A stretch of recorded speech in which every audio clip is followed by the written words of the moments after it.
Hello नमस्कार, खूप मनापासून स्वागत आहे आणखी एका नवीन व्हिडिओमध्ये. आज आपण बघतोय गुळाची झणझणीत गोड अशी चटणी.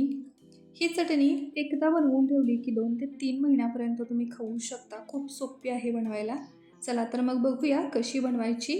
गॅसवर एक भांडं घेतलेलं आहे, त्यामध्ये एक तांब्या भरून पाणी घेतलेलं आहे, म्हणजेच 2 ते 3 पेला पाणी घेतलेलं आहे. हे पाणी चांगलं आता कडक असं गरम होऊ द्यायचं आहे. तोपर्यंत इथं मी काही मिरच्या घेतलेल्या आहेत. यामध्ये बेडगी मिरच्या आहेत आणि साध्या मिरच्या देखील आहेत. तर आता यामधल्या शक्य तितक्या बिया काढून घ्यायच्या आहेत. बियामुळं जास्त तिखट होऊ शकते आपली चटणी, तर जास्त तिखट नको आहे आपल्याला, म्हणून यामधल्या शक्य तितक्या बिया काढून घ्यायच्या. तर या प्रकारे यामधल्या मी थोड्या बिया काढून घेते. थोड्या राहिल्या तरी काही हरकत नाही, आपल्याला फक्त तिखटपणा कमी करायचा याचा, तर त्यासाठी या बिया काढून घ्यायच्या. ही चटणी तुम्ही एक वेळ बनवून अगदी 2 ते 3 महिन्यापर्यंत खाऊ शकता. जसं की लोणचं असतं तसं ही चटणी बनवून जितका जास्त वेळ मुरेल किंवा जास्त वेळ होईल तितकी छान अजून टेस्टी होते. तर आता बघा, या बिया मी इथं काढून घेतलेल्या आहेत. या आपल्या मिरच्या सगळ्या बिया काढून तयार झाल्या. तुम्ही कोणत्याही प्रकारच्या मिरच्या इथं वापरू शकता. आणि आपण गॅसवर ठेवलेलं पाणी देखील चांगलं गरम झालेलं आहे, उकळलं आहे. तर आता या उकळत्या पाण्यामध्ये आपण या घेतलेल्या मिरच्या घालायच्या. या मिरच्या व्यवस्थित अशा पाण्यामध्ये बुडतील असं पाणी घ्यायचं आहे आणि व्यवस्थित त्यामध्ये बुडवून घ्यायच्या मिरच्या. याच्यावरती एक झाकण लावायचं आणि अर्धा ते 1 तासाभरासाठी सोडून द्यायचं. जास्त वेळ असेल तरीही चालेल. आता 1 तासाने बघा, मिरच्या चांगल्या फुललेल्या आहेत, अगदी मऊ झालेल्या आहेत, छान भिजलेल्या आहेत. आणि आता या मिरच्या या पाण्यामधून आपल्याला बाजूला काढायच्या आहेत. तर एका मिक्सरच्या भांड्यामध्ये या फक्त मिरच्या काढून घ्यायच्या आहेत. यामधलं पाणी आपल्याला वापरायची गरज नाही, हे पाणी तुम्ही टाकून देऊ शकता. तर यामधल्या या प्रकारे फक्त मिरच्या घ्यायच्या. थोडंसं पाणी आलं तरी काही हरकत नाही, पण जास्त पाण्याचा वापर इथं करायचा नाही. ही गुळाची चटणी तुम्ही एक वेळ बनवून बघा, खूप टेस्टी लागते. अगदी चपातीबरोबर एखादा जॅम किंवा सॉस म्हणून देखील तुम्ही हे खाऊ शकता. या मिरच्या आता मिक्सरला एक वेळ फिरवून घेऊया. बघू शकता इथं छान असं बारीक झालेलं आहे. यामध्ये तुम्हाला आवडत असेल तर चिंच देखील वापरू शकता. चिंचेचा कोळ वापरा किंवा चिंच भिजवून घेऊन तशीच वापरली तरीही चालेल. आता ही मिरचीची पेस्ट झालेली आहे. यामध्ये 15 ते 20 लसणाच्या पाकळ्या घालते. जास्त आवडत असेल तर लसणाचं प्रमाण जास्त घेऊ शकता तुम्ही. त्यानंतर 1 तुकडा मोठा आल्याचा थोडेसे तुकडे करून मी इथे घेते. वरची साल काढली आणि थोडेसे तुकडे करून घेतले. हे लसूण आणि आल्याचं प्रमाण तुम्ही कमी जास्त करू शकता तुमच्या आवडीनुसार. त्यानंतर 1 मोठा चमचा जिरे घेतले, चवीपुरतं मीठ घातलं. आता हे आणखी एकदा मिक्सरला छान असं फिरवून घेऊया.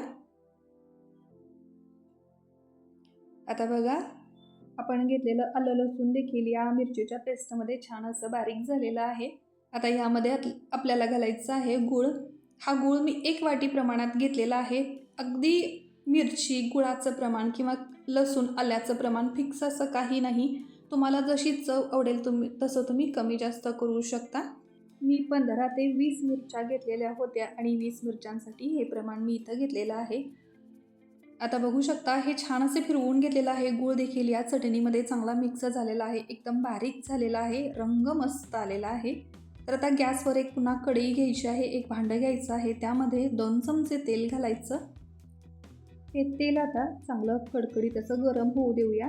तेल गरम झालं की आपण वाटून घेतलेली जी चटणी आहे ती सगळी चटणी या तेलामध्ये घालायची. गॅसची फ्लेम मीडियम ठेवायची आहे आणि फक्त 5 मिनिटासाठी ही चटणी या तेलामध्ये मिक्स करून घ्यायची आहे, थोडीशी परतून घ्यायची आहे. हे सगळं तेल या मिरचीमध्ये या चटणीमध्ये व्यवस्थित मिक्स झालं की गॅसची फ्लेम लगेच बंद करायची. तितकं पुरेसं आहे, नाहीतर मग गुळाचा पाक तयार होईल आणि ही चटणी अगदी घट्ट होईल.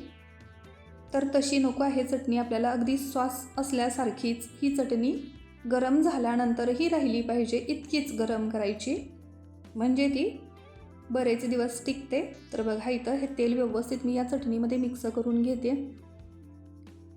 जेमतेम 5 मिनिटं पुरेशी होतात. फक्त 5 मिनिटच ही चटणी या तेलावर परतून घ्यायची आहे, मिक्स करायची आहे. गावाकडे ही चटणी खलबत्त्यामध्ये कुटली जाते. गूळ घालून जशी आपण मिक्सरला फिरवून घेतली तशीच पूर्ण चटणी खलबत्त्यामध्ये कुटली जाते, पण या प्रकारे तेल घालून पुन्हा गरम केली जात नाही. पण ही चटणी अशी बनवल्यामुळं एखादा सॉस म्हणून आपण कोणत्याही स्नॅक्सबरोबर खाऊ शकतो. चपातीला लावून मुलांना गुंडाळून देऊ शकतो खाण्यासाठी, टिफिनमध्ये देऊ शकतो. कोणत्याही प्रकारे ही चटणी आपण खाऊ शकतो. खूप टेस्टी लागते, टिकते चांगली आणि बनवायला देखील सोपी आहे. तर एक वेळ नक्की ट्राय करून बघा. कशी वाटली ही रेसिपी ते मला नक्की कमेंट करून सांगा. तर आता बघा, सगळं तेल या चटणीमध्ये व्यवस्थित असं मिक्स झालेलं आहे. अजिबात बाजूला तेल दिसत नाही. तर आता मी लगेच गॅसची फ्लेम बंद करते आणि ही आपली चटणी खाण्यासाठी तयार आहे. पूर्ण थंड होऊ द्यायची आणि पूर्ण थंड झाल्यानंतर एखाद्या काचेच्या बाटलीमध्ये किंवा काचेच्या भरणीमध्ये भरून तुम्ही 3 ते 4 महिन्यासाठी, कमीत कमी 3 महिन्यासाठी नक्की खाऊ शकता. वर जर ठेवणार असेल तर एक 8 दिवस ही चटणी चांगली टिकते. जर फ्रीजमध्ये ठेवला तर 3 ते 4 महिन्यापर्यंत व्यवस्थित राहते. आजची ही रेसिपी कशी वाटली ते कमेंट करून मला नक्की सांगा. व्हिडिओ आवडला असेल तर व्हिडिओला एक लाईक करा. चॅनलला सबस्क्राईब केलेलं नसेल तर सबस्क्राईब करा. त्यासमोर येणारं बेल आयकॉन प्रेस करा. थँक्यू.